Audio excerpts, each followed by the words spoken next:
Hello everyone. Welcome to another session on Zeitgeist. This is probably my last session on Zeitgeist. And in this session, we'll discuss about that last chapter from the text Zeitgeist, and that is Chemical Happiness and the Meaning of Life by Yuval Noah Harari. Yuval Noah Harari is an Israeli historian, okay, and a Jew. And he is immensely popular with his first work.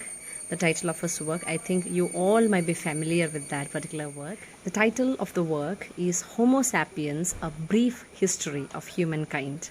It's like a bestseller since 2014. It's a very important work. He has got two more books to his credit. One is Homo Deus, A Brief History of Tomorrow, and 21 Lessons for the 21st Century. So that is, I think, a brief history about Yuval Noah Harari. And whenever you get a chance, you should definitely read Homo Sapiens. I think the Malayalam translation of that is also available. Not I think, it is available. So, whenever you get a chance, you should definitely read the book, and it will definitely give you a new perspectives on life, and you can say on humanity in general. Okay, coming back to the text, or you can say the work that is there for you to study.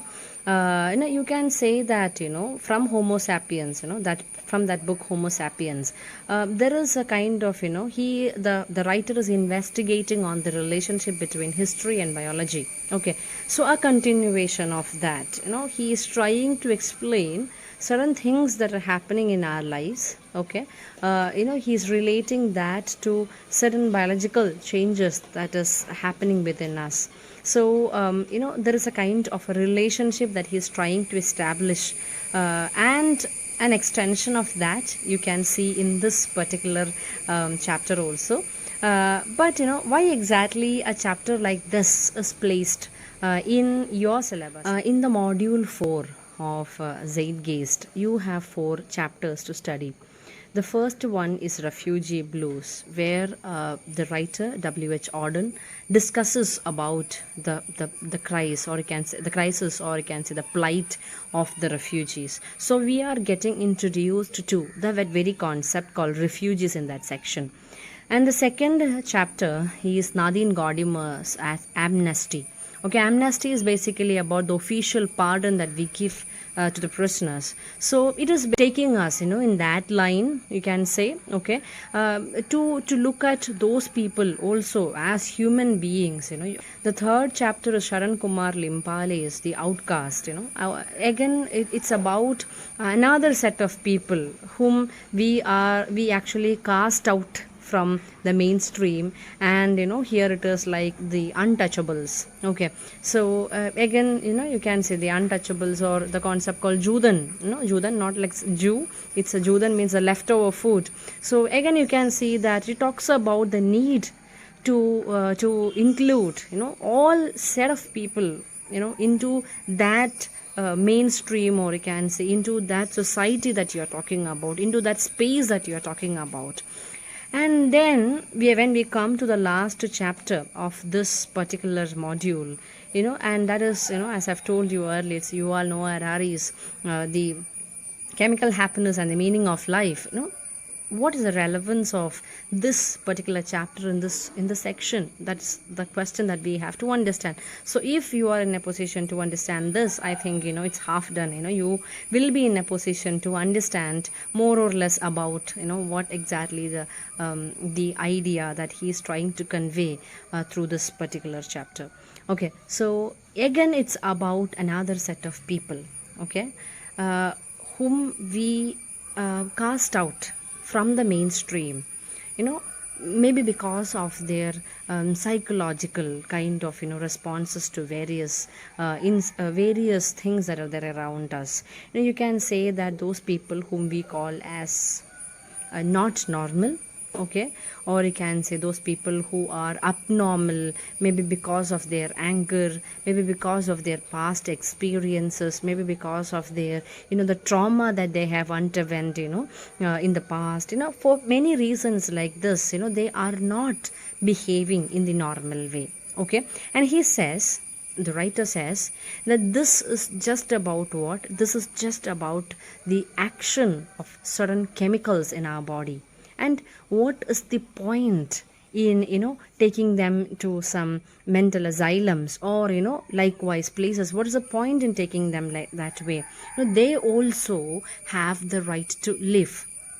Okay, so I think I have mentioned briefly about human rights and its related concerns when I started with refugee blues. I have told you about the concept called UDHR, Universal Declaration on Human Rights, which is in fact being brought out by United Nations, which talks about the rights of every human being.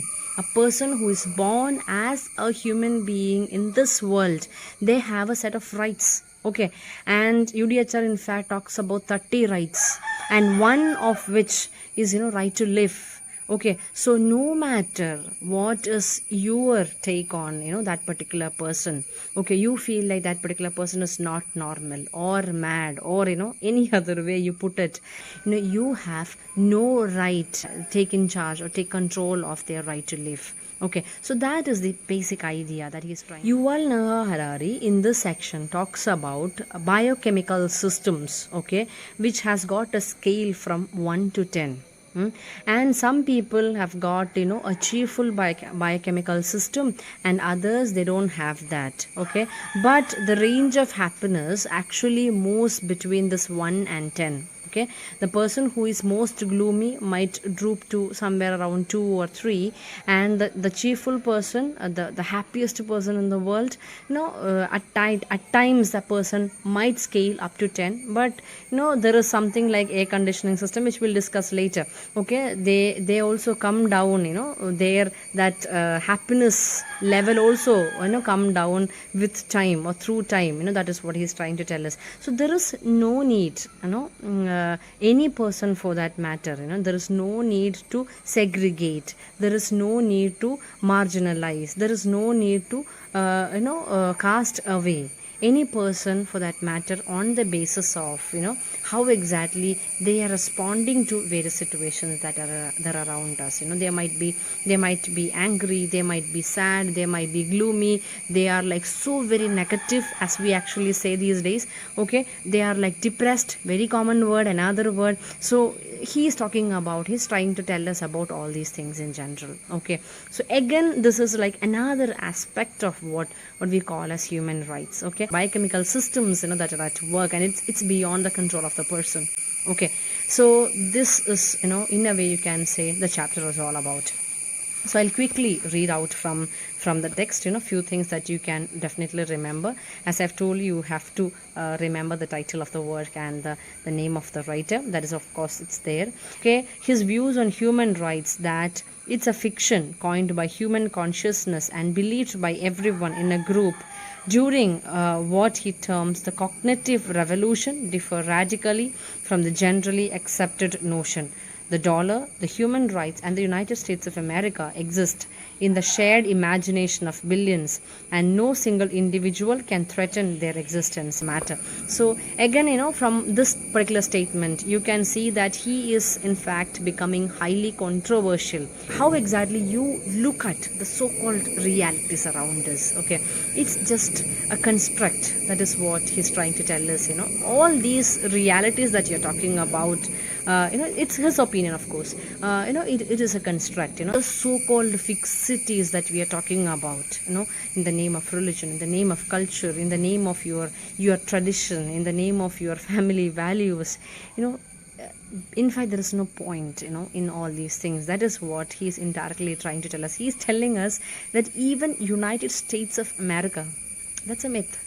Okay, it's a part of something that we call as shared imagination, which means it is in fact a construct of yours. Okay, it's a very controversial thing, but still, that is what he is trying to tell us. Okay, so he gets along with, we can say, what we call in literary studies, as postmodernist, where they talk about hyper reality. Okay, I am not getting into the details of that, but I just wanted to introduce such things to you.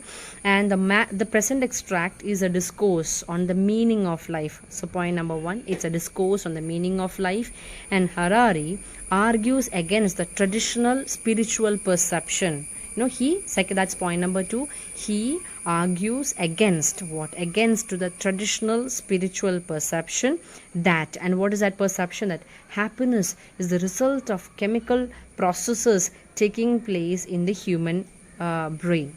Okay, so it's not about how when you are like very pious you will be happy, and when you are like all these things. He is actually he is debating on that. So indirectly he says like all these, the goodness that you talk about, all these the spiritual enlightenment that you talk about, or you can say that those spiritual moments that you talk about, it is just part of what? It is just part of some biochemical chemical systems, or you can say changes in your body, and that's it. There is no need to attach something called as divinity to it. Okay, so that is what he says. Definitely it has got its own contentions, and I am not entering into that because it is not me. Basically it is Yuval Noah Harari who has written the work, so you can definitely check that out later.